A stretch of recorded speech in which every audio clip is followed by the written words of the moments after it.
Auzubillahiminash-shaytanir-rajim. Bismillahir-rahmanir-rahim. Assalamu alaikum viewers. I am Zainab Rashid and you are now watching Visual Literature and Education Department.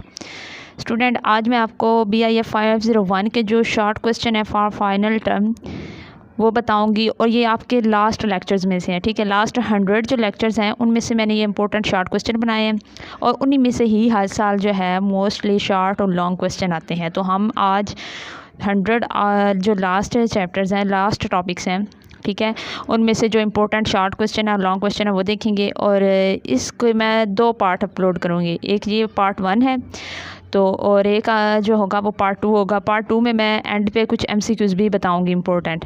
तो इस part 1 में just short question और long question जो होंगे वो हम discuss करेंगे कि कौन से जो है मोस्ट इम्पोर्टेंट है जो एग्ज़ाम में आ सकते हैं और मोस्टली आते भी हैं।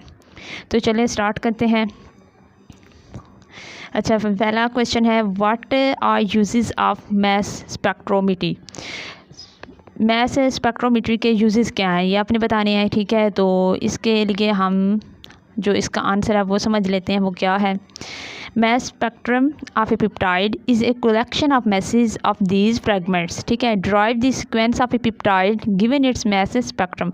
इसमें क्या होता है कि हमारे पास पेप्टाइड है, मोस्टली जो पेप्टाइड है प्रोटीन का हम लेते हैं, उसमें जो पेप्टाइड है उसके अंदर जितने भी सीक्वेंस हैं उनका हम मैस जो है कलेक्ट कर लेते हैं। ठीक है, उसी का फिर हम मैस स्पेक्ट्रम कहते हैं। मैस स्पेक्ट्रोमेट्री जो होती है उसमें हम सीक्वेंस का, पेप्टाइड्स के सीक्वेंसेस का क्या कहते हैं, कलेक्टिवली ड्राइव करते हैं मैस।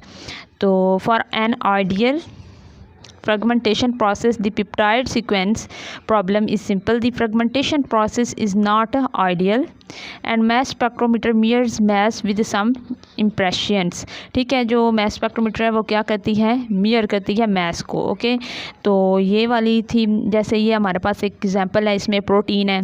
प्रोटीन जो है बेसिकली क्या है, उसमें जो प्रोटीन जो है वो पेप्टाइड्स बांड्स पर मिश्रित रहती है। उसमें बांड कौन सा होता है, पेप्टाइड बांड होता है।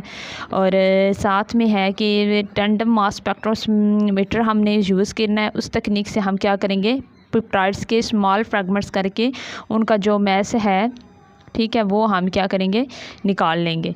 तो इस तरह करके इस मैस को इंडिविजुअल हम इस मैस स्पेक्ट्रोमेट्री से देखते हैं। ये इसका यूज़ था। नेक्स्ट शॉर्ट क्वेश्चन है, what are proteins identification problems. यानी हम प्रोटीन्स को आइडेंटिफाई कैसे करते वक्त जो हमें प्रॉब्लम्स आती हैं वो कौन सी हैं। ठीक है, जब हम फाइंड कर रहे होते हैं डेटाबेस से प्रोटीन्स को that best match the experimental spectrum, तो 2 चीज़ें हम देते हैं डेटाबेस से जब हम प्रोटीन को सर्च कर रहे होते हैं। एक होता है इनपुट और एक दूसरा होता है आउटपुट। इनपुट में क्या कहते हैं कि database of protein and experimental spectrum S a set of ions types and a parent mass M। ठीक है, 3 या 4 चीज़ें यूज़ होती हैं। स्पेक्ट्रम, एक्सपेरिमेंटल स्पेक्ट्रम लेते हैं हम, सेट ऑफ आयंस लेते हैं, कितनी टाइप्स हैं उसकी वो लेते हैं, और मैस ऑफ पेरेंट का लेते हैं। तो ये चीज़ें हमने जो एक्सपेरिमेंटली हमने प्रोटीन्स की देखी होती हैं, उसकी एक्सपेरिमेंटल करके उसका स्पेक्ट्रम लिया होता है, उसकी टाइप्स देखी होती हैं और उसका पेरेंट मैस जो है ना, जो हमें ऑब्जर्व होता है, फिर हम उसको डेटाबेस में जो हमारे पास इंफॉर्मेशन होती है उससे मैच करते हैं, तब जो है वो आइडेंटिफाई होती है। तो उसमें आइडेंटिफाई करने के लिए 3-4 चीज़ें ज़रूरत होती हैं, spectrum, ions types and parent mass. Next है जो आउटपुट हमें मिले वो भी उस प्रोटीन के एग्जैक्टली जो हमने प्रोवाइड किया इन्फॉर्मेशन उससे रिलेटेड ही हो। जैसे output and protein of mass M from the database with the best match to the spectrum S। ठीक है, प्रोटीन जो होगी हमने वो मैस लेना है उस प्रोटीन की जो हमने डेटाबेस से फाउंड आउट कर रहे हैं और जो हमने खुद एक्सपेरिमेंटल की है वो सेम हमने चीज़ निकालनी है। तो ये प्रॉब्लम होती है कि वो सेम नहीं डेटाबेस से मिलती। नेक्स्ट है how to modify protein identification problems. अच्छा, प्रोटीन को आइडेंटिफाई करने में जो प्रॉब्लम्स पेश आती हैं उनको मॉडिफाइड कैसे करते हैं। ठीक है, उसको भी हम यही मॉडिफाइड करने के लिए भी यही प्रोसेस होता है कि हम क्या करेंगे, सबसे पहले डेटा बेस से एक पेप्टाइड लेंगे, find a database from the find a peptide from the database that best match the experimental spectrum with up to K modifications. Input उसमें देंगे डेटाबेस का, प्रोटीन का कोई भी लेंगे, उसको हमने जो हमने एक्सपेरिमेंटली लिया हुआ है spectrum mass, set of points और पेरेंट मैस, ये तीनों हम उसमें इनपुट देंगे और फिर जो होगा आउटपुट जो उस प्रोटीन हमारे इनपुट के मुताबिक होगा, आउटपुट जो आएगा वो उस प्रोटीन का उस डेटाबेस में जो इन्फॉर्मेशन होगी वो आएगी। A protein of mass M with the best match to spectrum as that is most के modification away from an entry in the database modified protein identification problems P1 and P2 S1 and S2। ये जो होती है ना P1 और P2 में, S1 और S2 में, इनमें स्पेक्ट्रम्स में, ठीक है, उसमें ये प्रॉब्लम्स होती है। Notion of spectral similarity, shared peaks count, limitation in detection similarity by database search. तो अगर हम डिटेक्ट कर रहे हैं कि जो हमने एक्सपेरिमेंटली प्रोटीन्स की इन्फॉर्मेशन निकाली है वो, और जो हमें ऑनलाइन टूल जो डेटाबेस है उस पर प्रोवाइड है उसी प्रोटीन की इन्फॉर्मेशन, वो क्या वो सिमिलरिटी है उनमें? अगर उनमें सिमिलरिटी नहीं है तो कोई लिमिटेशन है जिसकी वजह से उनकी लिमिट हम उनमें सिमिलरिटी फाउंड आउट नहीं कर रहे। नेक्स्ट है वाई ओनली वन, जो है ये प्रोटीन्स हैं 1 लाख जो प्रोटीन्स हैं फॉर 1/1 मिलियन प्रोटीन सीक्वेंस, यानी हमारे पास ढेर सारे प्रोटीन के सीक्वेंस हैं। एक प्रोटीन है ना उसके आगे ढेर सारे काफ़ी ज़्यादा हम सीक्वेंस बना सकते हैं, उसके जो पेप्टाइड्स हैं उसके डिफरेंट सीक्वेंस बनते हैं, लेकिन जो प्रोटीन की स्ट्रक्चर है ना अभी तक जो हम फाइंड आउट कर सके हैं वो सिर्फ 1 लाख जो सीक्वेंस है उनकी हम स्ट्रक्चर जो है प्रिडिक्ट कर पाए हैं, उससे ज़्यादा हम नहीं कर पाए। इसकी लिमिटेशन क्या है? क्योंकि प्रोटीन की स्ट्रक्चर को एस्टिमेट करना और फाइंड आउट करना बहुत ही मुश्किल काम है, ठीक है। जो हमें अभी तक स्ट्रक्चर्स फाइंड आउट हुई हैं वो 1 लाख तक है, इससे ज़्यादा नहीं है, लेकिन जो सीक्वेंस है वो 1 लाख से ज़्यादा है। अब जितने सीक्वेंस है बेसिकली उतनी स्ट्रक्चर होनी चाहिए थी ना, तो उतनी नहीं बन रही। तो वो यही कह रहे हैं कि ओवर मिलियन हमारे पास प्रोटीन सीक्वेंस है, लेकिन प्रोटीन्स की जो स्ट्रक्चर है वो सिर्फ 1 लाख है। क्यों ऐसा है? Estimate exact protein structure is very difficult, ठीक है, ये बहुत डिफ़िकल्ट है हम प्रोटीन की स्ट्रक्चर को एस्टिमेट करें। It's difficulty to crystallize protein, क्योंकि प्रोटीन को विजुलाइज करने के लिए उसे क्रिस्टलाइज करना पड़ता है। तो हम क्या है, हम प्रोटीन को क्रिस्टलाइज ही नहीं बन के कर सकते, डिफ़िकल्ट होता है। Even if we manage to get proteins x-ray to reconstruct the structure is extremely complex. अगर हम उसे क्रिस्टलाइज कर भी लें और उसका एक्सरेज भी लें तब भी प्रोटीन को रीस्ट्रक्चर करना, पहले फॉर्म में लाना, उसका स्ट्रक्चर फाउंड आउट करके पॉसिबल होता है, मुश्किल हो जाता है, कम्प्लेक्स है ये। नेक्स्ट है कि क्वेश्चन है बन रहा, right the name of drugs discovery methods. अच्छा, डिस्कवरी ड्रग्स को डिस्कवरी करने के लिए कौन से मेथड है उनके नेम बताना है। मेथड्स फॉर डिस्कवरी मेथड कौन से हैं? रैंडम स्क्रीनिंग, ठीक है, पहला है रैंडम स्क्रीनिंग, दूसरा है मॉलिक्यूलर मैनिपुलेशन, ओके, और थर्ड वन है मॉलिक्यूलर डिज़ाइनिंग। जो है लास्ट में चौथा जो है हमारे पास वो है ड्रग मेटाबोलाइट्स, ठीक है। ये सारे जो 4 जो है प्रोसेस हैं, इससे हम जो है जो ड्रग है, ठीक है, डिस्कवरी करते हैं उससे। ये मेथड है ड्रग को डिस्कवर करने के लिए। तो ये 4 मेथड आपने ये याद रखना है शॉर्ट क्वेश्चन के लिए। नेक्स्ट है कि what is annotated corpora. Annotated corpora क्या होता है? Data set for extraction of disease treatment entities relation. तो क्या होता है कि हम एक डिज़ीज़ है उससे रिलेटेड हम उसका पूरा डेटा निकालना चाहते हैं, ओके, वो डिज़ीज़ है क्या, उसका ट्रीटमेंट क्या कैसे करेंगे, और डिज़ीज़ और ट्रीटमेंट में रिलेशन क्या है, तो उसके लिए क्या करेंगे। कॉर्पोरा क्या करता है? Corpora are usually constructed for training और evolution purpose during the development of particular system. अब कोई भी एक सिस्टम है उसको हम डेवलप करना चाहते हैं, जैसे उन्होंने एग्जाम्पल दी कि data set for extraction of disease treatment, disease है उसका डेटा सेट हम जो है क्रिएट करना चाहते हैं सिस्टम की फॉर्म में, जिस सिस्टम में उसका डिज़ीज़ के मतलब सारी इन्फॉर्मेशन भी हो, उसका ट्रीटमेंट भी हो, उसे की प्रिकॉशंस भी हो। तो उसको डेटा सेट को डेवलपमेंट करने में कौन हमें मदद करता है? कॉर्पोरा। तो ये इसमें याद रखना है। नेक्स्ट क्वेश्चन है, write a note on target centric approach along its type. Target centric क्या अप्रोच है और इसकी टाइप्स कितनी हैं? Target based discovery start with the identification of genes and their protein product. अब हम चाहते हैं कि जो जीन्स हैं हमें पता चल जाए कि कौन सी जीन मुस्तकबिल में कौन सी प्रोटीन बना रही है, उसका प्रोटीन प्रोडक्ट क्या है, और वो जो जीन है उसको कौन सी ड्रग देंगे तो वो कौन सी ड्रग से वो इफेक्ट होती है, ठीक है, ये भी हमने देखना है। तो हम इस तरह एक्सपेरिमेंट करके पता करते हैं कि कौन सी जीन किस ड्रग से इफेक्ट होती है और कौन सी जीन किस प्रोटीन को बनाएगी प्रोडक्ट उसके तौर पर। तो कहते हैं aim to develop drugs affecting one gene are a molecular mechanism. The identification of disease-relevant genes in vitro cellular method models have been possible due to several tools. अब हमारे पास इतने ज़्यादा जो है several tools आ गए हैं जिनकी मदद से हम क्या करते हैं, आइडेंटिफाई कर सकते हैं कि कौन सी जीन जो है वो डिज़ीज़ से रिलेटेड है, यानी कौन सी जो जीन्स हैं वो डिज़ीज़ काज कर रही है। ठीक है, इन विट्रो सेलुलर मॉडल्स, यानी सेलुलर मॉडल्स के ज़रिए हमारे लैब्स में ये काम करी कि देख सकते हैं कि कौन सी जीन जो है किस डिज़ीज़ से रेलिवेंट है, किस म्यूटेंट जीन से, और किस तरह की म्यूटेशन होने की वजह से कौन सी जीन जो होगी वो कौन सी बीमारी जो होगी पैदा करेगी। जीन सप्रेशन आगे आ गया कि जीन सप्रेशन क्या है, टूल है use to link the gene with disease. अब जीन सप्रेशन जो टूल है इससे हमें क्या पता चलता है कि ये बताता है कि कौन सी जीन जो है किस डिज़ीज़ से लिंक है। इसके ये हमें टारगेट पता चल गया। अब इस टारगेट की दो टाइप्स हैं, target has two types, one is genetic, ठीक है, दूसरी है मैकेनिस्टिक, ये वाली दूसरी कौन सी है, मैकेनिस्टिक। अब हमें पता चलेगा कुछ जेनेटिकली डिसऑर्डर होते हैं ना, ठीक है, जेनेटिक्स में ये होता है कि पेरेंट्स में अगर बीमारी है तो बच्चों में आएगी। तो मैकेनिस्टिक में हम देखते हैं कि मैकेनिज़्म क्या है, वेल दैन से ऑफस्प्रिंग में जाते हुए जो बीमारी है ट्रांसफ़र हो रही है उसका मैकेनिज़्म क्या है। तो वो कहते हैं जो जेनेटिक टारगेट्स हैं are represented by genes and gene product, यानी जीन से जो कि बीमारियां बना रही हैं जो किसी बीमारी की काज है, और उनके जीन्स प्रोडक्ट क्या होते हैं जो कि प्रोटीन्स बनती हैं उस जीन से जो कि कोई बीमारी पैदा कर रही है, जो किसी बीमारी से लिंक है, डिज़ीज़ से लिंक है, वो कौन सी प्रोटीन है प्रोडक्ट पैदा करी, वो उसका प्रोडक्ट है the gene product. Mechanistic target में क्या होता है, mechanistic targets include the mechanism based target such as receptors, ठीक है, enzymes, genes identified on the base of disease state. अब हम कोई डिज़ीज़ है तो हम देखना चाहते हैं उस डिज़ीज़ स्टेट में वो किस वजह से हुई है, कौन सी चीज़ है जो टारगेट हुई है। फिर हम देखेंगे कि उस डिज़ीज़ पे कौन से एंजाइम्स इन्वॉल्व है, कौन से जीन इन्वॉल्व है, उसको आइडेंटिफाई करेंगे, ठीक है, कौन से रिसेप्टर्स हैं जो कि इस डिज़ीज़ को काज कर रहे हैं और रिसेप्ट कर रहे हैं टारगेट्स की बेस पे। तो ये जो होगी ये सारे ये प्रोसेस किस में इन्वॉल्व होंगे, पूरा मैकेनिज़्म होगा जिसमें बयान किया हुआ कि ये मैकेनिज़्म है डिज़ीज़ के ट्रांसफ़र होने में because of mutant genes. Next ये इसकी उन्होंने बताया हुआ है किस तरह जो है ट्रांसफ़र होती है, ये ड्रग है, ठीक है।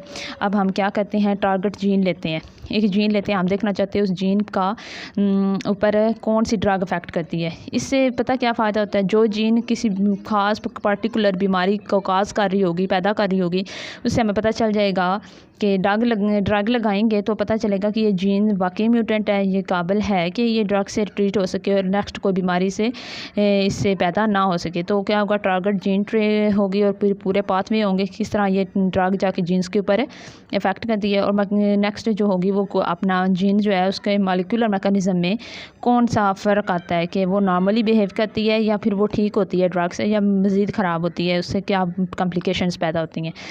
Next short question, what are drug discovery applications. अच्छा, हम ड्रग को डिस्कवर करते हैं, ठीक है, उसके एप्लीकेशंस क्या हैं। एरिया इन्फ्लुएंसिंग ड्रग डिस्कवरी भी कौन कौन से हैं, ये भी इसमें आ सकता है। मॉलिक्यूलर बायोलॉजी और ड्रग डिस्कवरी, ढेर सारी एरिया है जो कि क्या करते हैं, ड्रग डिस्कवरी को इफेक्ट करते हैं। High throughput screening, combinational chemistry, ठीक है, ये स्क्रीनिंग के मेथड है जो कि इसको अफेक्ट करते हैं। Molecular biology influence genetic information हमें देती है, बायोकेमिकल और केमिकल टर्म्स के हवाले से पूरी ये क्या करती है, जो ओवरऑल हमारे पास मैकेनिज्म है जैसे क्लोनिंग वगैरह है, एक्सप्रेशन जीन्स हैं, उनको बताती है कि ये क्या चीज़ें हैं, ठीक है, इसकी मदद से हम ये जान पाते हैं। That encode therapeutically useful proteins, ठीक है। तो ये जो ड्रग्स हैं, क्वेश्चन था हमारा डिस्कवरी ड्रग की एप्लीकेशन क्या है, तो यही है कि ये क्लोनिंग में एक्सप्रेशन जीन्स में काम करती है और हमें बताती है कौन सी जीन किसके लिए, किस प्रोटीन के लिए इनकोड हुई भी है। नेक्स्ट है हाई थ्रूपुट स्क्रीनिंग, वाइडली जो यूज होती है। हाई थ्रूपुट स्क्रीनिंग भी क्या है, ड्रग का ये एक यूज़ है जिसमें क्या होता है, widely used in pharmaceutical industry, यानी इसे अद्वियात वाली जो इंडस्ट्री है उसमें हम यूज़ करते हैं। Automation to quickly assist biological and biochemical activity of large number of drug like compounds, ठीक है, वो कंपाउंड जो कि ड्रग लाइक हैं उनकी एक्टिविटी को बढ़ाने, उनके जो वर्क है उसको एनहांस करने के लिए भी ये यूज़ होती हैं। नेक्स्ट है नेटोरियल केमिस्ट्री लेबॉर्ट्रीज जो तकनीक होती हैं उनमें भी हम ये ड्रग डिस्कवरी एप्लीकेशन यूज़ करते हैं, in which millions of molecular constructions can be synthesised and tested for biological activities. यानी बायोलॉजिकल एक्टिविटीज़ यही है कि कौन सी बीमारियां न्यू जन्म ले रही हैं, उनके मतलब हमने पहले से कौन सी ड्रग्स बना कर रखनी है और कैसे उनसे ट्रीट करना है। तो नेक्स्ट यही ड्रग का आ गया defined drug and its uses. ये क्वेश्चन शॉर्ट आ सकता है, लॉन्ग भी आ सकता है। ड्रग की अपनी डेफिनेशन क्या बतानी है? Chemical substances that are used to prevent or cure disease in humans, animals and plants। ठीक है, केमिकल सब्सटेंस होती है जो कि डिज़ीज़ का इलाज करने के लिए या डिज़ीज़ से बचने के लिए इंसानों, जानवरों और प्लांट्स के अंदर क्या होती है, इस्तेमाल की जाती है, यानी लिविंग ऑर्गेनिजम्स के अंदर ड्रग का यूज़ किया जाता है। अब इसकी जो ड्रग्स है उसकी खूबियाँ क्या है? इसकी एक्टिविटी बड़ी होती है कि ये फार्मालॉजिकल इफेक्ट देती है। ठीक है, ऑन दी ऑब्जेक्ट का मतलब है जो चीज़ जैसे इंसान है, जानवर और प्लांट्स ले रहे हैं वो ऑब्जेक्ट है इसमें, कि उसके ऊपर जाके ये कौन सा इफेक्ट करती है? फार्माकोलॉजिकल इफेक्ट करती है, जैसे कि एनाल्जेसिक है और बीटा ब्लॉकर है।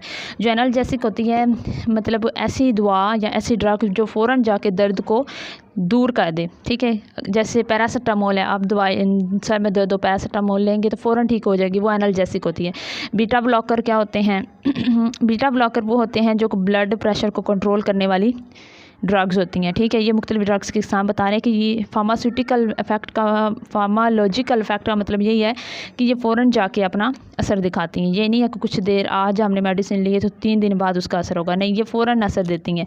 ठीक है, फ़ौरन रिएक्शन देती हैं। आगे इनकी पोटेंसी है कि quantitative nature of the drug effect drug होता है। प्रॉपर्टीज़ इसकी पता है कौन कौन सी हैं? ADMET, यानी ड्रग्स की डेफिनेशन में ये सारी आपने उसकी प्रॉपर्टीज़ बतानी है। ADMET का मतलब होता है absorption, distribution, metabolism, excretion and toxicity.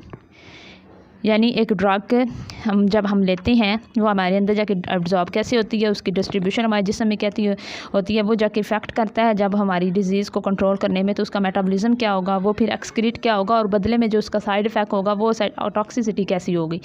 तो ये जो होगी इसकी प्रॉपर्टीज़ होती हैं ड्रग की।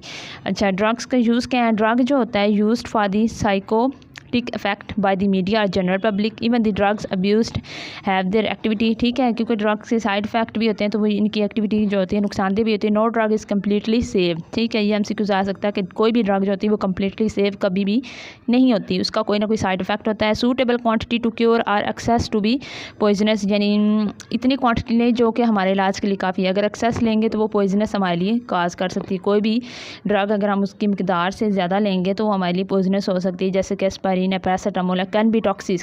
पैरासीटामोल को हम या एस्पिरिन को ज़्यादा मिकदार में लें तो वो हमारे लिए क्या पैदा कर सकती है? प्रॉब्लम, यानी वो टॉक्सिक यानी पॉइजनस होगी और हमें साइड इफेक्ट ज़्यादा होंगे। नेक्स्ट शॉर्ट क्वेश्चन है define DNA profile. What is DNA profile? ठीक है, encrypted set of numbers that reflect a person DNA makeup. एक पूरा चार्ट होता है, फ्लो चार्ट, जिसमें एक इंसान का पूरा DNA मेकअप होता है। DNA का मतलब क्या है? जिसमें हमारे लिविंग ऑर्गेनिजम्स की, ठीक है, जिसका हम DNA ले रहे हैं उसकी हर प्रॉपर्टी, हर खुसूसियत जीन्स की शक्ल में मौजूद होती है, जिसमें हर प्रॉपर्टी को कंट्रोल करने के लिए कोई ना कोई जीन मौजूद होता है। तो DNA मेकअप वही होगा जिसमें डिफरेंट जीन्स को डिफरेंट वर्क के लिए और प्रॉपर्टीज़ के लिए मखसूस किया जाता है। तो वो एक इंसान के पूरे ओवरऑल जो DNA मेकअप है, जो उसका फ्लो चार्ट है, वो दिखाती है। दूसरा वेरिएबल नंबर टेंडम रिपीट्स, इसको बताती है। वेरिएबल नंबर टेंडम रिपीट्स को भी इंफॉर्मेशन देती है। शॉर्ट टर्म टेंडम रिपीट्स भी देती है in making the DNA profile of a person. यानी एक इंसान की पूरी DNA प्रोफाइल से हमें पता चलता है कि उसके DNA में कौन कौन सी खूबियाँ हैं। और अगर एक इंसान की आँखें वाइट हैं तो किस वजह से है, उसकी आँखों का रंग चेंज क्यों है, हर चीज़ की क्या होती है DNA मेकअप में उस जीन से रिलेटेड मौजूद होती है इंफॉर्मेशन। नेक्स्ट है कि what are the advantage of bioinformatics in forensic. ठीक है, हमारे जो चैप्टर है, ये वाला जो सब्जेक्ट है ये बायोइन्फॉर्मेटिक्स का है, तो वो यही बता रहे हैं, पूछ रहे हैं कि फॉरेंसिक जो हमारा शोबा है फॉरेंसिक का, उसमें बायोइन्फॉर्मेटिक्स का क्या फ़ायदे हैं। फॉरेंसिक का पता ही होगा, यानी फॉरेंसिक वो लैब्स होती हैं जहाँ पे मुजरमों को पकड़ने के लिए हम बायोलॉजिकली उनके टेस्ट के ज़रिए प्रूफ लेके उनको क्या करते हैं, डिटेक्ट करते हैं। तो इससे क्या होगा? फॉरेंसिक है DNA फिंगरप्रिंटिंग। ठीक है, DNA फिंगरप्रिंटिंग का पता है आपको, DNA प्रोफाइल बना सकते हैं। कोई अगर कहीं पे भी मर्डर हो गया तो उस बंदे का DNA प्रोफाइल बनेगा। ठीक है, और DNA फिंगरप्रिंट भी कर सकते हैं। It is a form of forensic identification that is usually primary to identify people. ठीक है, लोगों को आइडेंटिफाई करने के लिए। जैसे अक्सर हादसात में ऐसे होता है कि एक जगह पे आग लगी है, सारे लोग जल गए हैं, आप किसी की पहचान नहीं है, तो लोगों की आइडेंटिटी को डेफिनेट करने के लिए वो क्या करते हैं, डीएनए प्रोफाइल करते हैं, डीएनए से मैच करते हैं, तो पता चलता है कि ये जो है ये वो बंदा है, पहचान होती है। एडवांटेज इवन थ्रो दो all human share 99.9% of the DNA sequence. हम जितने भी इंसान हैं हम सब का तकरीबन 99.9% जो डीएनए वो सेम ही है। हम सारे मुख्तलिफ कहाँ पे हैं, सिर्फ 0.01%। ये MCQs आ सकता है कि हमारा डीएनए में कितना डिफरेंस है तमाम ह्यूमन के, तो 0.01% जो है हमारा डिफरेंस है इन डीएनए सीक्वेंस में। ठीक है, दी रिमेनिंग 0.01 सीक्वेंस इज़ यूनिक्यू, यानी ये डिफरेंट है हमारा अनफ टू डिफ्रेंशिएट। इस 0.0 ने हम सब को एक दूसरे से डिफ्रेंशिएट किया हुआ है, अलग किया हुआ। हम सब की जो हैं शक्लें और तरह की होती हैं, रंग और तरह का होता है, ठीक है, स्ट्रक्चर और तरह की डिफरेंट थोड़ी होती है एक दूसरे से, तो वो इससे डिफरेंट से डीएनए की वजह से होती हैं। Next, because DNA is in every cell of a person body is present and same any part of a human body including dead skin, skills, ठीक है, हेयर्स, स्लेविया जो है मोर कंटेंट डीएनए सीक्वेंसेस। हर चीज़ जो है, हमारी hair है, हमारी थूक है, हमारी स्किन है, जो भी है इसके अंदर जो है इसको कंट्रोल करने वाली जीन्स है, डीएनए का मटेरियल मौजूद है। तो ये हमारे पास किसकी थे, use of bioinformatics in forensic था। नेक्स्ट है कि क्लस्टरिंग क्या होती है। ठीक है, क्लस्टरिंग पर नोट लिखें या शॉर्ट क्वेश्चन भी आ सकता है, तो आपने बताना है clustering is a process of organizing object into groups. हम ऑब्जेक्ट को ग्रुप्स के अंदर क्लस्टर की फॉर्म में रख सकते हैं। किन ऑब्जेक्ट को, whose numbers are similar in some way, ठीक है, जिनकी जो नंबर्स हैं थोड़ी बहुत उनके अंदर सिमिलरिटी बिल्कुल उन ऑब्जेक्ट के अंदर सेम हो। A cluster is therefore a collection of object which are similar between them and are dissimilar to the object belonging to the other cluster. अच्छा, दो तरह के हमारे पास क्लस्टर मौजूद हैं, वो दोनों क्लस्टर्स एक दूसरे में डिसिमिलर होंगे, लेकिन उस एक क्लस्टर में जितने भी ऑब्जेक्ट होंगे वो आपस में सिमिलर होंगे। ठीक है, तो ये सिंप्लीफिकेशन आपने याद रखनी। नेक्स्ट है कि क्लस्टरिंग के अंदर हम पैटर्न डिटेक्ट कर सकते हैं कि कोई दो तीन चीज़ें हैं, उसका पैटर्न क्या है। तो हम दूसरा है यूज़फुल इन डेटा कंसेप्ट कंस्ट्रक्शन। हम डेटा जो है उसका ओवरऑल फ्लो चार्ट बनाने के लिए भी कंसेप्ट भी इससे ले सकते हैं। अनसुपरवाइज्ड लर्निंग प्रोसेस है, हेरिकेसियल एग्लोमेरेटिव जनरल एल्गोरिदम। ठीक है, इसमें एल्गोरिदम के अंदर भी यूज़ होता है। फाइंड दी क्लोजेस्ट सब्जेक्ट या object and merge them into A cluster. हम दो ऑब्जेक्ट लेंगे जो कि आपस में मिलते जुलते होंगे और उनको किस में मर्ज कर देंगे, एक क्लस्टर में। Find and merge the next two cluster. तो इसी तरह जो मिलते जाएंगे, जिनकी सिमिलरिटी सेम है, उनको हम एक दूसरे में मर्ज करके एक जो है क्लस्टर बनाते जाएंगे। इस तरह से क्लस्टर बनता है। If more than one cluster means return to step two application for administrative purpose. किसके लिए हम क्लस्टरिंग करते हैं, एडमिनिस्ट्रेटिव पर्पज़ के लिए। हमारी जो हॉस्पिटल जो एक्टिविटी होती है और परफॉर्मेंस होती है, जो हमारी मेडिकल हिस्ट्री है डिजीज़ की और मेडिसिन लेने की, उसमें भी यूज़ होता है। Used for researcher. ठीक है, रिसर्चर जो होते हैं वो रिसर्च के दौरान जो होते हैं क्लस्टरिंग की जो तकनीकें यूज़ करते हैं, और ये जो फिजिशियन होते हैं उनसे भी ये क्लस्टरिंग के करके वो भी यूज़ करते हैं। क्लस्टरिंग करके वो डेटा कलेक्ट करते हैं, और ये लेबॉर्ट्री के अंदर भी क्लस्टरिंग यूज़ होती है। अब क्लस्टरिंग की डेफिनेशन और यूजेस आपको पता चल गया। नेक्स्ट है व्हाट इज़ न्यूरल नेटवर्क। ठीक है, अब न्यूरल नेटवर्क नाम से ही शोर है। न्यूरल मतलब नर्वस सिस्टम, नेटवर्क के पूरा इसका जाल। तो जो हमारा माइंड है ना, ह्यूमन ब्रेन, उसको ही हम न्यूरल नेटवर्क कहते हैं, क्योंकि ह्यूमन ब्रेन बहुत सारी न्यूरॉन्स का क्या है, मजमू है, छोटी छोटी न्यूरॉन्स का। तो ये मैंने सिंपल वर्ड में बताया, अभी आपको इसकी डेफिनेशन बताती हूँ। The human brain can be described as a biological neural network and interconnected. ठीक है, अब इसकी डेफिनेशन आ गई, interconnected web of neuron transmitting elaborated methods patterns of electrical signal. अब क्या है कि हमारे जो दिमाग है, अल्लाह ताला ने इसको ऐसे बनाया है कि इसके अंदर एक पैटर्न्स हैं। ठीक है, इतनी ज़्यादा एक पूरा जाल है न्यूरॉन्स का जो आपस में ही इंटरकनेक्टेड है। ठीक है, एक न्यूरॉन होगी वो एक सिग्नल लेगी, वो नेक्स्ट अपने से कनेक्टेड न्यूरॉन को जो होगी सिग्नल देगी, और इस तरह करके ये पूरे वेब के अंदर सिग्नल जाएगा। तो हमें क्या होता है, कनेक्शन जब पूरे दिमाग में इसका बनता है एक सिग्नल का, तो हमें एहसास पैदा होता है उस काम का, तो हमें उस चीज़ जो होती है समझ आती है। ए न्यूरल नेटवर्क इज़ ए कनेक्शनिस्ट। ठीक है, कनेक्शन की वजह से पैदा होता है, और इसको हम कंप्यूटेशनल सिस्टम से भी चेक कर सकते हैं। Information is processed collectively in parallel manner. क्या होता है कि पूरे नेटवर्क में एक ही जो इन्फॉर्मेशन है वो चल रही है और पैरेलल मैनर्स में, कि ओवरऑल जो है पूरे नेटवर्क में, पूरे जाल में वो क्या हो रही है, एक से दूसरी न्यूरॉन में फ़्लो करती जा रही है। और इस तरह ये जो जाल है कम्प्लेक्स अडेप्टिव सिस्टम बन जाता है, यानी एक सिंपल सिस्टम नहीं है, ये कम्प्लेक्स है। और इससे क्या होता है कि न्यूरल नेटवर्क जो है ये हमारी लर्निंग प्रोसेस में हेल्प करता है, बायोलॉजिकल सिस्टम के अंदर लर्निंग एज ऑप्टिमाइजेशन प्रोसेस में हेल्प करता है, और ये हमारी सिनेप्टिक जो स्ट्रेंथ होती है उसके अंदर भी मॉडिफिकेशन करती है। तो ये था। आगे नेक्स्ट क्वेश्चन बन रहा है, what is Chou Fasman algorithm and its uses.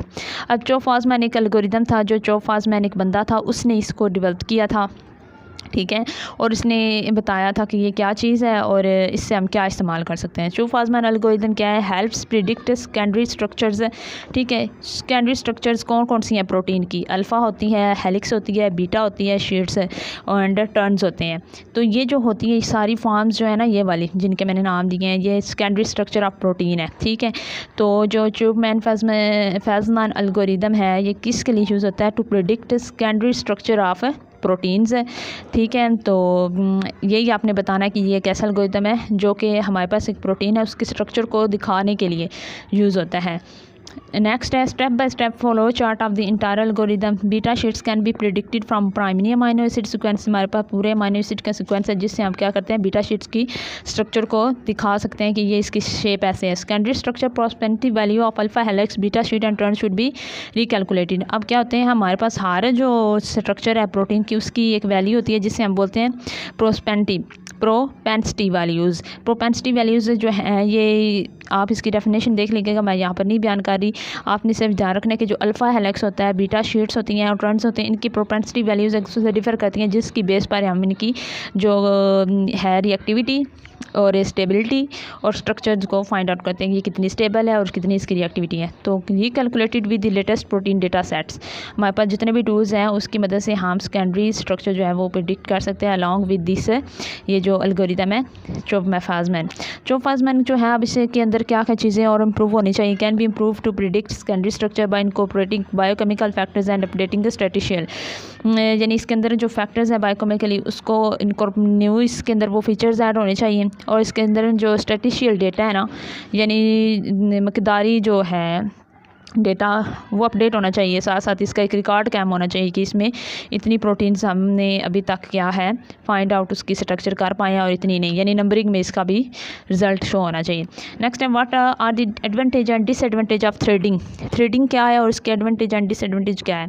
Fold recognition और threading is a technique for predicting protein structure, ठीक है। जिस तरह चो-फाज़मान एल्गोरिदम है ना प्रोटीन की स्ट्रक्चर को प्रिडिक्ट करता है, इस तरह ये भी है, लेकिन इसका ये उससे डिफरेंट होती है। It is uses in case where homology modeling fail to predict quality structures। अब हमारे पास तीन चीज़ें आ रही हैं जो हम प्रोटीन की स्ट्रक्चर को फाइंड आउट और देखने के लिए देख सकते हैं। एक है थ्रेडिंग, दूसरी है होमोलॉजी मॉडलिंग।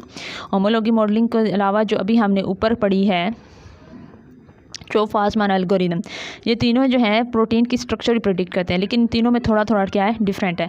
अब हम थ्रेडिंग को उस वक्त यूज़ करेंगे जब होमोलॉजी मॉडलिंग से हम किसी प्रोटीन की स्ट्रक्चर फाइंड आउट नहीं कर पाएंगे, तब हम क्या करेंगे, थ्रेडिंग वाला क्या होगा तकनीक को यूज़ करेंगे। इसके एडवांटेज क्या है, threading helps predict secondary structure of proteins. इसको भी हम किस लिए यूज़ करते हैं, प्रोटीन की सेकेंडरी स्ट्रक्चर को प्रिडिक्ट करने के लिए टुवर्ड्स टर्शियरी स्ट्रक्चर प्रिडिक्शन है, और बताते हैं कि नेक्स्ट इस प्रोटीन की टर्शियरी स्ट्रक्चर भी क्या होगी। For example the Twilight zone with low alignment quality identify threading is use, ठीक है, इसका भी ये यहाँ पर यूज़ है। डिसएडवांटेज क्या है, novel proteins can be predict using threading. जो बहुत ओवरऑल जो बहुत बड़ी जो कम्प्लेक्स प्रोटीन्स हैं उनको हम थ्रेडिंग से प्रिडिक्ट उनकी शक्ल है जो स्ट्रक्चर है वो नहीं कर सकते, ठीक है। Fewer than 30% of the predictive first hits are true remote homologous validation of each result is necessary. यानी मोस्टली हम किससे इनकी प्रिडिक्शन करते हैं, होमोलॉगी से। इससे हम सिर्फ 30% निकाल सकते हैं, और मोस्टली जो यानी इससे ये जो हमारे पास थ्रेडिंग है इससे थोड़ी ही प्रिडिक्शन होती है, ज़्यादा नहीं होती, 30% होती है। नेक्स्ट है कि शॉर्ट क्वेश्चन आ सकता है, what is ab initio modelling, ठीक है। एब इनिशियो मॉडलिंग क्या कहते हैं, ab initio methods have fences thermodynamic hypothesis at the centres. इसको ये एक थर्मोडायनेमिक हाइपोथेसिस को बयान करती है। This method attempt to identify the structure with minimum free energy. अब एब इनिशियो मेथड हमारे पास चौथा मेथड आ रहा है जिससे हम प्रोटीन की स्ट्रक्चर फाइंड कर सकते हैं। पहली हमने क्या देखी थी, एक हमने देखी है होमोलॉग मॉडलिंग, ठीक है, जो ऊपर हमने देखी। एक हमने देखी है थ्रेडिंग, और तीसरी हमने देखी है चोफेसमैन एल्गोरिदम। अब चौथी देख रहे हैं एब इनिशियो मॉडलिंग। ये भी क्या करती है, प्रोटीन की स्ट्रक्चर को ही प्रेडिक्ट करती है। This method attempt to identify the structure with minimum free energy. अब हमारे पास एक प्रोटीन है, ठीक है, उसके डिफरेंट सीक्वेंस हैं और उस सीक्वेंस की डिफरेंट स्ट्रक्चर होगी। अब हम देखेंगे कि किस सीक्वेंस की जो एनर्जी है, फ्री एनर्जी, वो कम है, ठीक है। जिस सीक्वेंस की फ्री एनर्जी कम होगी ओवरऑल, उसको हम किस मेथड से उसकी स्ट्रक्चर प्रिडिक्ट कर सकते हैं, उसको हम इस मेथड से एब इनिशियो मॉडलिंग जो होगी, इस मेथड से उसकी जो स्ट्रक्चर वो प्रिडिक्ट कर सकते हैं। नेक्स्ट है कि एब इनिशियो मॉडलिंग जो मेथड है, इसकी ज़रूरत क्यों है?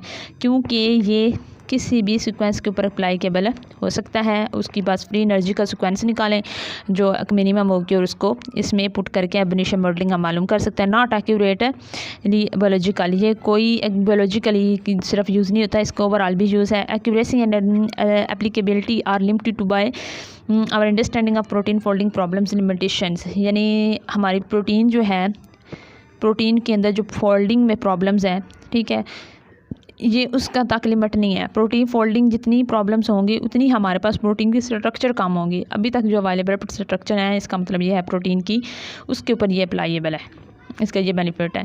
और इसका जो डिसएडवांटेज नेक्स्ट है वो ये है कि ये कंप्यूटेशनली एक्सपेंसिव भी है। ये इतनी जो है सस्ती नहीं है, इसकी कॉस्ट ये क्या है, एक्सपेंसिव भी है। तो ये इसका था एब इनिशियो मॉडलिंग क्या थी, नीड इसकी क्यों है, और इसकी लिमिटेशंस क्या थी। ये इसका डिसएडवांटेज था कि ये क्या एक्सपेंसिव है, और ये मोस्टली जब प्रोटीन की स्ट्रक्चर जहाँ पे लिमिट हो जाती है, इसका यूज़ भी लिमिट हो जाता है वहाँ तक।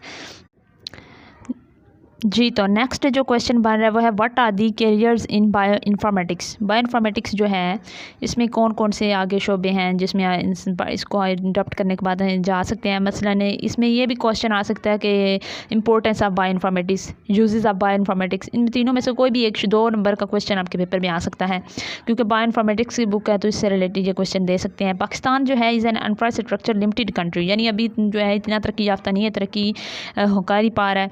The honest of digital revolution, emergence of data as the most precocious commodity globally, specifically health data as a key commodity of the future health and disease are the primordial challenge of mankind. यानी जैसे जैसे दुनिया तरक्की कर रही है तो health के लिए जो प्रॉब्लम्स है वो बढ़ते जा रहे हैं, और जैसे हेल्थ के प्रॉब्लम्स बढ़ेंगे और उसको हेल्थ प्रॉब्लम्स को मैनेज करने के लिए हमारे पास जो है मैनकाइंड की जो है प्रॉब्लम्स को दूर करने के लिए बायो इन्फॉर्मेटिक्स बहुत ज़रूरी है। Unique opportunity for in Pakistan bio informatics require 2 things है। पाकिस्तान में बायो इन्फॉर्मेटिक्स को इस्तेमाल बनने के लिए क्या है, 2 चीज़ें चाहिए, स्मार्ट माइंड और इंटरनेट कनेक्टेड कंप्यूटर। यानी आपको इसके इंटरनेट बेस्ड टूल जो हैं बायो इन्फॉर्मेटिक्स के जो यूज़ होते हैं प्रोटीन स्ट्रक्चर प्रिडिक्शन के लिए, डिजीज़ प्रिडिक्शन के लिए, और डिजीज़ को काजिंग जो जीन्स हैं उनको प्रिडिक्ट करने के लिए वो होना चाहिए। और एक आपका दिमाग जो है ना वो बड़ा स्मार्ट होना चाहिए। One man company you can take public databases and design drug. यानी आप किसी भी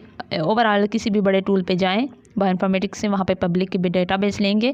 और अगर आप बायो इन्फॉर्मेटिक्स हैं, ठीक है, बायो इन्फॉर्मेटिक्स आपने पढ़ी है, आप उसके एक्सपर्ट हैं, तो क्या करेंगे, ड्रग्स को उस डिजीज़ से रिलेटेड ड्रग को बना सकते हैं। वन मैन विज रिसर्च, यानी क्या एक मशीन और इंसान में क्या फ़र्क है। बायो बिग डेटा जो you can make a startup company which manage and process health big data. यानी आप एक कंपनी स्टार्ट कर सकते हैं इस तरह के, आप गूगल से कोई भी बायो इन्फॉर्मेटिक्स और डेटा टूल लेंगे, उधर से ओवरऑल पब्लिक डेटा लेंगे, ठीक है। पब्लिक डेटा में ये पता चलेगा कि कितनी जो पब्लिक है वो किस बीमारी में इन्वॉल्व है, किस बीमारी में जो है उस शिकार है और किस वजह से शिकार है। फिर उसको देखकर वो एक कंपनी जो है अपनी डेवलप करके उससे रिलेटेड ड्रग जो है डिज़ाइन कर सकता है। All it need is basic software development. वो कहता है लेकिन इस ड्रग को डेवलप करना और ऑनलाइन सारा कंप्यूटेशनल काम करने के लिए उसे क्या चाहिए, एक सॉफ्टवेयर चाहिए जो कि डेवलपमेंट स्किल हो उसके पास, ठीक है।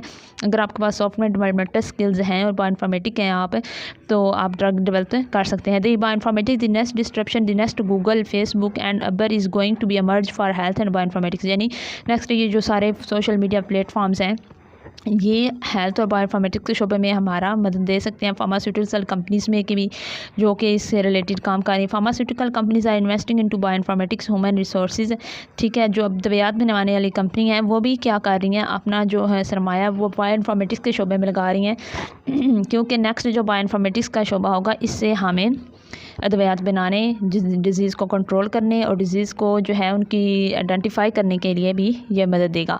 Human resource development, job marketing, pharmaceutical guards, research centres यानी यूनिवर्सिटी, हॉस्पिटल, डायग्नोस्टिक जो हैं, IT डिपार्टमेंट हैं, जो भी है जहाँ भी है वहाँ पर बायोइन्फॉर्मेटिक्स के टूल्स आज यूज़ हो रहे हैं। और इस तरह करके आप रिसर्च सेंटर बना सकते हैं, फार्मास्यूटिकल कंपनियाँ बना सकते हैं, हॉस्पिटल बेस्ड जो बायोइन्फॉर्मेटिक्स बेस्ड जो हॉस्पिटल है वो बना सकते हैं, यूनिवर्सिटीज़ जो है बायोइन्फॉर्मेटिक्स बेस्ड है वो बना सकते हैं। यानी काफ़ी इसमें नेक्स्ट जो है स्कोप है।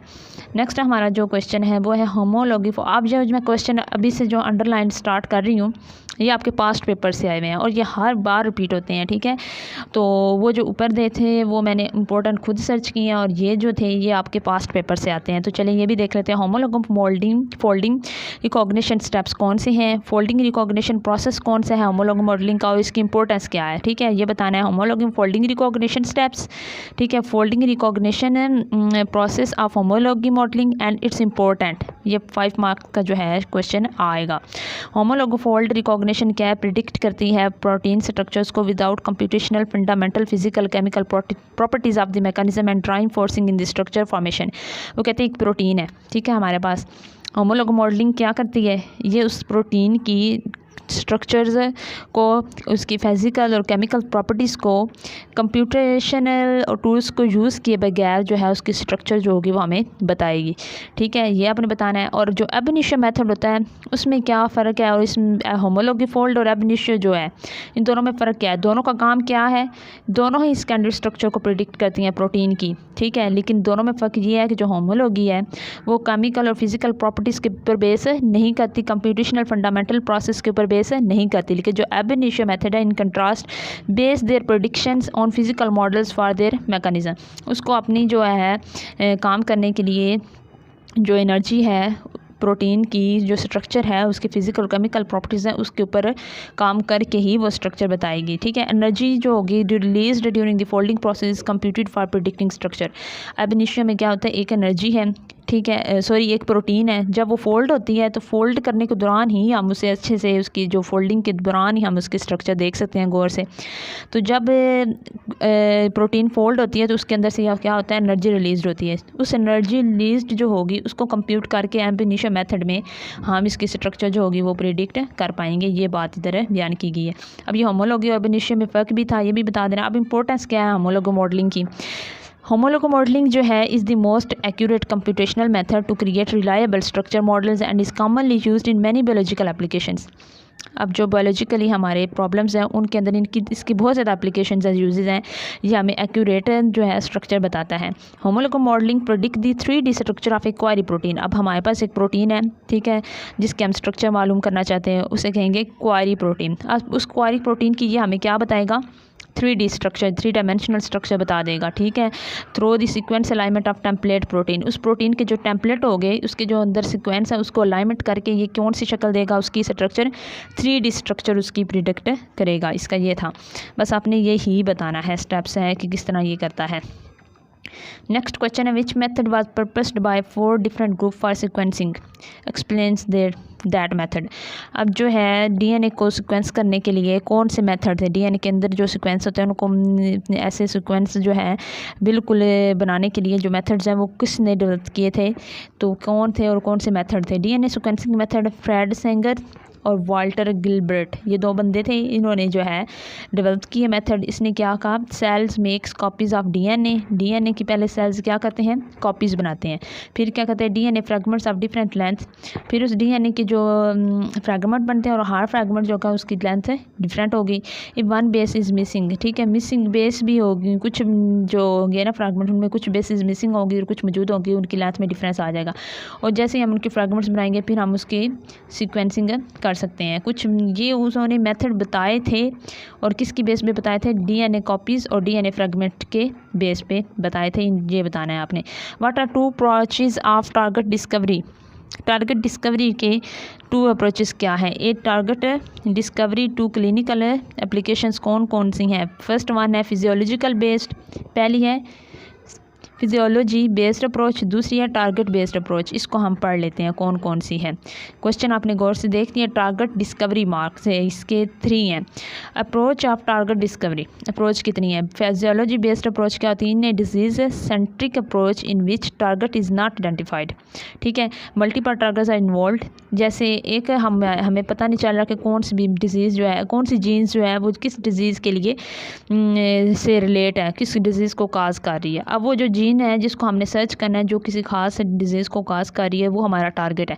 जब तक हमें वो टारगेट आइडेंटिफाई नहीं होगा तब तक हम मल्टीपल जो है इसमें स्टेप इन्वॉल्व करते रहेंगे। हो सकता है वो मल्टीपल टारगेट्स हो, यानी एक जीन जो है वो के लिए इन्वॉल्व ना हो, 2 से या 1 से ज़्यादा जीन्स जो है वो ज़्यादा इन्वॉल्व हो और उसको हमने डिटेक्ट करना है। In vivo screening is done by using drugs. ठीक है, ऐसा स्मॉल जो है RNA और एंटीसीन्स जो ओलिगोन्यूक्लियोटाइड्स होते हैं, इनके ज़रिए हम क्या करते हैं, मुख्तलिफ जो हैं टारगेट को आइडेंटिफाई करते हैं और फर्दर रिसर्च करते हैं। नेक्स्ट है टारगेट सेंट्रिक अप्रोच। इसमें क्या होता है, उसके अंदर तो हमारे आइडेंटिफाई नहीं होता, हमें पता नहीं होता जिस टारगेट को हमने फाइंड आउट करना है, उस टारगेट का हमें पता नहीं होता, उससे हमें अपनी खुद ही फाइंड आउट करना होता है। इसमें क्या होता है, टारगेट बेस्ड डिस्कवरी स्टार्ट। ठीक है, विद आइडेंटिफिकेशन ऑफ जीन्स। इसमें हमें जिस जीन है जो हमारा टारगेट है ना, जो जीन हमारा टारगेट है और जो जीन किस प्रोडक्ट को नेक्स्ट बना रही है, यानी किस जीन से कौन सी प्रोटीन बन रही है, वो हमें पता होता है, यानी टारगेट इसमें हमें पता होता है। इसमें जस्ट हमने क्या करना होता है, टारगेट को देख के जिस टारगेट को हमें पता है उससे रिलेटेड हमने डेवलप करनी होती है drugs. The target based discovery start with the identification of genes and their protein product aim to develop drugs affecting one gene और ए मॉलिक्यूलर मैकेनिज्म। ठीक है, ये किसी जीन्स को जो है इफेक्ट भी कर सकती है और मॉलिक्यूलर मैकेनिज्म जो है जीन का वो चेंज करके फर्दर फ्यूचर में उस जीन से होने वाली बीमारी से बचा भी सकती है। नेक्स्ट हमारा क्वेश्चन था Smith Waterman algorithm and Needleman algorithm क्या है। ठीक है, इन दोनों में आपने डिफरेंस भी बता रहा है। ये शॉर्ट क्वेश्चन आ जाएगा कि what are the Smith Waterman algorithm and Needleman algorithm. तो they are 2 difference between them. Needleman algorithm कौन सा है, नीडलमैन जो एल्गोरिदम है, इट परफॉर्म्स ग्लोबल अलाइनमेंट। अब हमारे पास 2 तरह के अलाइनमेंट की टाइप होती हैं, एक लोकल होती है, एक ग्लोबल होती है। अब जो लोकल के ऊपर काम करता है, लोकल के अंदर कौन सा एल्गोरिदम काम करता है, उसके अंदर करता है वाटरमैन एल्गोरिदम। और जो ग्लोबल अलाइनमेंट के अंदर काम करता है वो होता है नीडलमैन एल्गोरिदम। जो वाटरमैन एल्गोरिदम है वो कौन से हमें अलाइनमेंट देता है, लोकल अलाइनमेंट। और जो नीडलमैन एल्गोरिदम है वो हमें कौन सी अलाइनमेंट देता है, ग्लोबल अलाइनमेंट। दोनों में मेन डिफरेंस ये है। The final step in algorithm is the traceback for the best alignment. Start at the bottom right corner, follow where the maximum value comes. इसमें एक टेबल्स बना होता है, आपको पता ही होगा एल्गोरिदम का। ठीक है, हम वैल्यूज़ उस टेबल में पुट करते हैं और फिर ट्रेस बैक करके बेस्ट जो अलाइनमेंट होती है सीक्वेंस की, दोनों सीक्वेंस के दरमियान वो मालूम करते हैं। और वो अलाइनमेंट हम क्या करते हैं, नीचे से स्टार्ट करते हैं। कहाँ से, बॉटम राइट कॉर्नर से। ठीक है, नीचे वाले राइट कॉर्नर से हम शुरू करते हैं और ऊपर तक ले जाते हैं और वहाँ तक जाते हैं जहाँ पर हमें मैक्सिमम वैल्यूज़ नहीं मिल जाती। और स्मिथ वाटरमैन किस लिए होता है, ये मैंने पहले भी बताया। It is used to find local alignment. ठीक है, बिटवीन 2 सब्सक्वेंसेस। ट्रेस बॉक्स जो होगी वो इसमें ज़्यादा वैल्यू से शुरू होगी, उसमें कम वैल्यू से नीचे से स्टार्ट हो रही थी और कम वैल्यू से स्टार्ट हो रही थी। इसमें जो होगी ट्रेस बैक जो होगा वो किससे स्टार्ट होगा, बड़ी वैल्यू से स्टार्ट होगा एंड गो बैकवर्ड्स और छोटी वैल्यूज़ की तरफ जाएगा। तो ये बस आपने इन दोनों में डिफरेंस याद रखनी है। अच्छा, अब आप जाता है कि right the types of 2 optimal alignment कौन कौन सी हैं। तो याद रखना है, ऑप्टिमल अलाइनमेंट आ जाए क्वेश्चन पेपर में, यहाँ आ जाए सीक्वेंस अलाइनमेंट क्वेश्चन आ जाए कि सीक्वेंस अलाइनमेंट क्या है, ऑप्टिमल अलाइनमेंट क्या है, इन दोनों में फ़र्क क्या है, दोनों की टाइप्स कितनी है। ठीक है, ये बतानी है। तो आपने लिखना है सीक्वेंस अलाइनमेंट आ जाए या ऑप्टिमल अलाइनमेंट आ जाए, दोनों। तो आपने बताना है local alignment and global alignment, ये 2 क्वेश्चन आपने बताना है। चलिए जी फ्रेंड्स, इस वीडियो में आज के लिए इतना ही। नेक्स्ट वीडियो जो होगी उसमें मैं शॉर्ट क्वेश्चन भी बताऊंगी और एंड पे पूरे जो ओवरऑल आपके MCQs आए हैं, जो रिपीट भी हो रहे हैं और जो न्यू बनेंगे, जो इंपॉर्टेंट हैं, वो भी मैं आपको बताऊंगी। आज के लिए इतना ही, मुझे दीजिए इजाज़त। अल्लाह हाफ़िज़।